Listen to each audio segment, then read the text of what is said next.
झणझणीत फोडणीसह डबल तडका, महाराष्ट्र स्पेशल अख्खा मसूर. नमस्कार मंडळी, टेस्ट ऑफ फॅमिलीमध्ये आपलं स्वागत आहे. हॉटेल किंवा धाब्यावर मिळतो तसाच मसालेदार मसूर आज आपण घरी बनवूयात. एक मोठा कटोरा अख्खा मसुरा 4 ते 5 लोकांसाठी आज मी इथे बनवत आहे. शिजल्यानंतरही हा मसुरा पूर्णपणे विरघळत नाही, तो दाताखाली अख्खा लागतो, म्हणून याचं नाव अख्खा मसुरा असं आहे.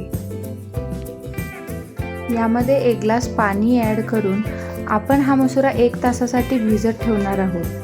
जर तुम्हाला ही प्रोसेस स्किप करायची असेल तर तुम्ही डायरेक्टही कुकरमध्ये अख्खा मसुरा शिजवू शकता. मी येथे 2 ते 3 वेळा मसूर स्वच्छ धुवून 1 तास भिजवून घेतलेला आहे. तर आता आपण याला कुकरमध्ये शिजवून घेणार आहोत. जर तुम्ही भिजवून घेतला असेल तर 2 शिट्यांमध्ये हा मसूर शिजतो, आणि जर तसंच शिजवणार असेल तर 4 ते 5 शिट्यांमध्ये हा मसुरा शिजतो. मला ज्या पद्धतीने ग्रेव्हीची कन्सिस्टन्सी हवी आहे त्या पद्धतीने तुम्ही पाणी ॲड करा. मी 1 ग्लास पाणी यामध्ये घातलेलं आहे, कारण आपण शिजलेल्या पाण्यासहित फोडणी घालणार आहोत. मस्त 2 शिट्ट्या झालेल्या आहेत. कुकर थंड होईपर्यंत आता आपण दुसऱ्या फोडणीची तयारी करून घेऊयात. यासाठी 8 ते 10 लसूण पाकळी आणि 1 बारीक चिरलेली हिरवी मिरची. खलबत्त्यामध्ये मस्त कोर्स टेक्स्चरमध्ये आपण हे ठेचून घेणार आहोत. थोडंसं जाडसर टेक्स्चरमध्ये आता आपलं लसूण आणि मिरचीची पेस्ट तयार झालेली आहे. काय सुंदर शिजलेला आहे आपला मसूर. जास्त गळलेलाही नाही आहे व कच्चाही नाही आहे. अशाच पद्धतीने मसूर शिजवून घ्यायचा आहे. चला तर मग आता आपण याला फोडणी देऊया. 2 चमचे तेल गरम झाल्यानंतर 1 चमचा जिरे. आता आपले जिरे तडतडलेले आहेत, तर 3 मध्यम आकाराचे बारीक चिरलेले कांदे आपण फोडणीसाठी वापरत आहोत.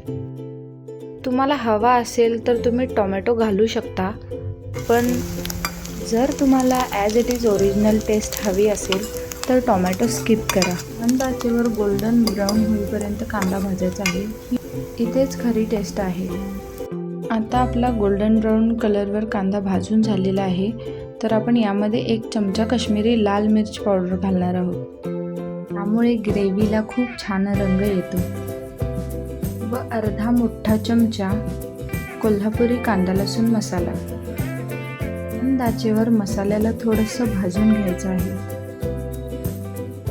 मसाला भाजलेला आहे, तर आता आपण यामध्ये आपला शिजवलेला अख्खा मसुरा घालणार आहोत. मंद आचेवर 5 मिनिटे मसाल्यांमध्ये अख्खा मसुरा छान शिजवून घ्यायचा आहे. चवीनुसार थोडंसं मीठ.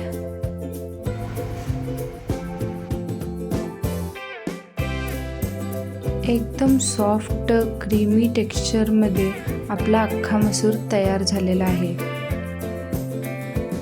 आता आपण याला सेकंड पार्ट म्हणजेच दुसरी फोडणी तडका देणार आहोत. त्यासाठी छोट्याशा भांड्यामध्ये किंवा तडका पॅनमध्ये 1 चमचा साजूक तूप काढल्यानंतर यामध्ये आपण लसूण आणि मिरचीची केलेली 1 चमचा पेस्ट घालणार आहोत. घाबरायचं नाही, मसाला जळत नाही आहे. हा तुपाचा खमंग धूर आहे. ही फोडणी आपल्या भाजीला मस्त टेस्ट देणार आहे.